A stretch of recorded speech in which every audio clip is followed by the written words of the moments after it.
Salam alaikum wa rahmatullah wa barakatuh. Bonsoir mes amis. Alors, après un peu de réflexion, un peu réfléchir. Si l'attaque du Bataclan a été organisée pour bombarder plus tard la Syrie, ok,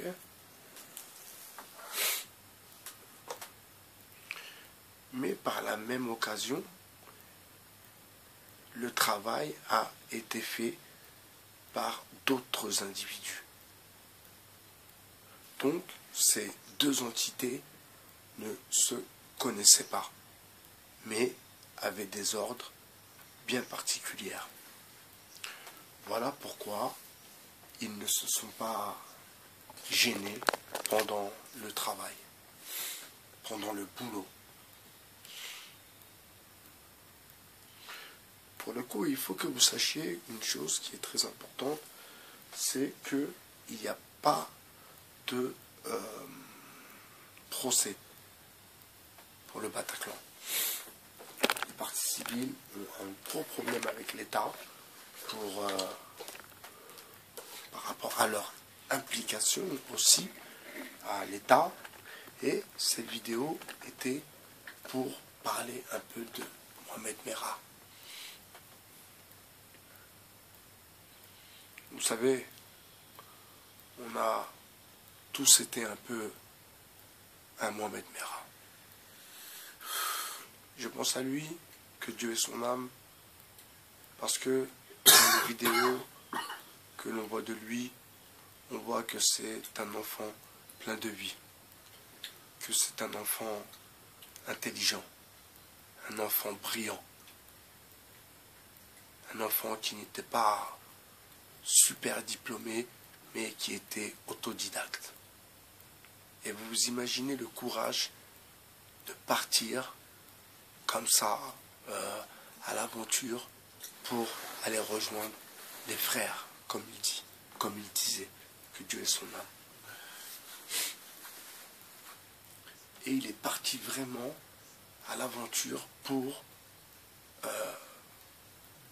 participer à sa manière à sa foi, répondre à sa foi. Donc il voulait voir les frères. Mais de là, il a été capturé, je crois en Irak. Il a été capturé et les Français se sont arrangés avec les Américains pour l'exfiltrer, pour le faire sortir d'Irak. Et de là, il est devenu leur taupe.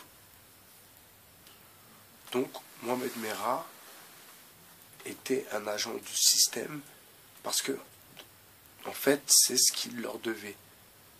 Mohamed Merah devait à l'État français le fait de l'avoir sorti de prison en Irak. Vous comprenez? Donc de là, c'est enclenché ce processus avec la fusillade dans l'école, patati patata. Ensuite, le scooter et toute l'histoire que BFM VC nous a vendue, bien sûr. À qui appartient BFM VC? D'accord, on est d'accord. Donc vous voyez, quand je pense à ce jeune, j'ai mal aussi. J'ai mal parce que je sais que c'est ce système qui dit à nos jeunes de rentrer dans le système et de se comporter en citoyen français et d'oublier carrément notre religion. Et là, pour le coup, ce sont ces services, c'est cet État qui a tué Mohamed Merah. Vous voyez? Et les preuves, on les a. On a les écoutes téléphoniques. On a les messages quand il parle avec avec un des agents de la DGSI, donc il appelle par son prénom.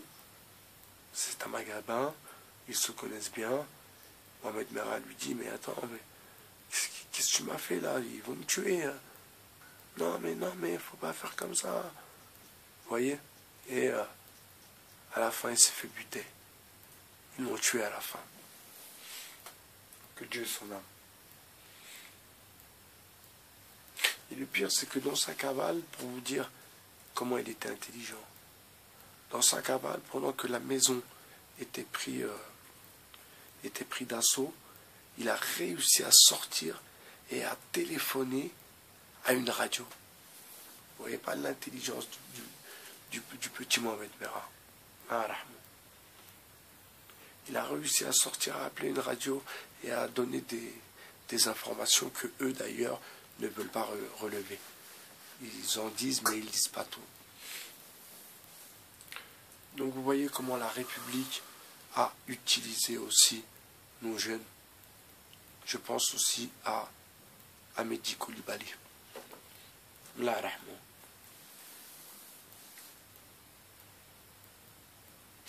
Vous savez, tous les gens qui l'ont connu, qui l'ont bien connu,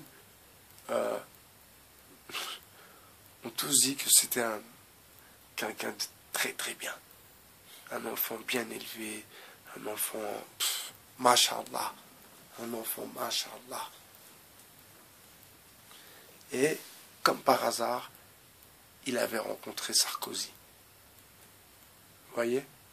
Quand il était incarcéré, il avait fait un stage où il avait rencontré Sarkozy à l'Élysée. Vous voyez? Donc, il a été, malgré lui, et d'après tout, en contact avec les élites de ce gouvernement. Vous comprenez?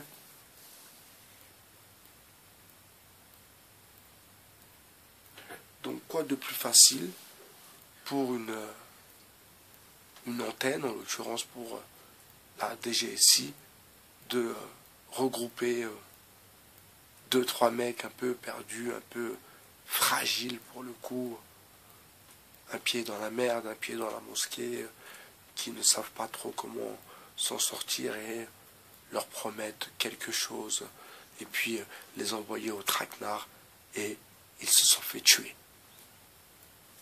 D'ailleurs, Mehdi Koulibaly, que Dieu son âme, était attaché. Ses mains étaient attachées dans le dos. Donc c'est comme si, vous voyez, comme si il courait dans la foule. Alors je vais vous expliquer un peu le mouvement.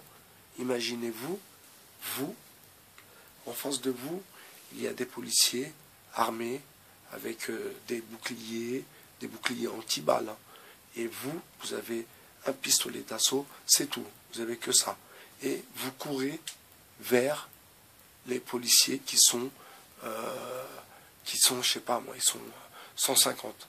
Et vous courez tout seul avec votre pistolet mitrailleur. Mais c'était pas un fou, Mehdi Koulibaly. C'est un manque de respect pour lui. De penser qu'il était aussi matrixé. Mais ça va pas ou quoi? C'était pas quelqu'un qui était malade, c'était pas un malade mental. Mohamed Merah, c'était pas un malade mental non plus. Il faut arrêter un peu. Et les journaux français, donc, nous ont vendu leur mort comme des traqués. Alors on va parler aussi du Tunisien, du camion fou de Nice. Lui était bisexuel, il allait en boîte, voilà, rien à voir avec la religion. Donc vous comprenez que parfois, sur le 2.0, on va remettre un peu des théories et on va essayer de rester, bien sûr, complotiste. À présent, nous sommes tous au courant qu'il y a de la manipulation. Nous sommes tous au courant que nos élites, de gauche comme de droite, du centre, du milieu, peu importe, nous savons tous que ces gens-là sont capables de tout faire pour qu'on soit désunis. Donc il faut vraiment que vous preniez conscience de ça, que notre système va tout faire pour que l'on ne s'entende pas.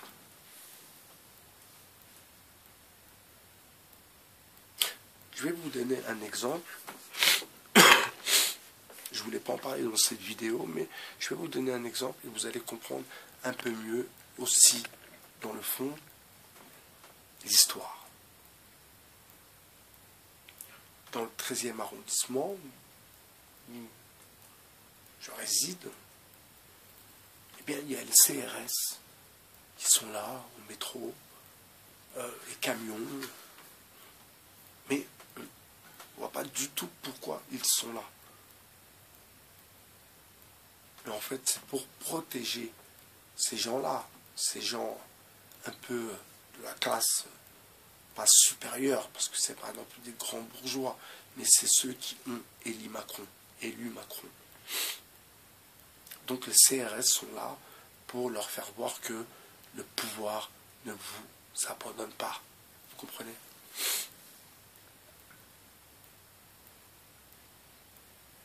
Donc ils sont prêts à manipuler tout et tout le monde. Alors, ceux qui m'ont fait des remarques par rapport à ma critique sur les robes fragiles, qui me disent oui, non, mais c'est bien ce qu'il fait en parlant du Père Noël, l'autre artiste là. Et je lui dis, mais c'est pas une histoire que c'est pas bien ce qu'il fait. J'ai pas dit que c'était pas bien. Je dis que c'est du bluff. C'est un mytho. C'est un mytho et c'est mal fait en plus. Qu'il arrête son cinéma. Enfin bref, c'était pour terminer cette vidéo. C'était Bye Bachir, votre philosophe. Je vous souhaite une bonne nuit. Hasta luego, amigo.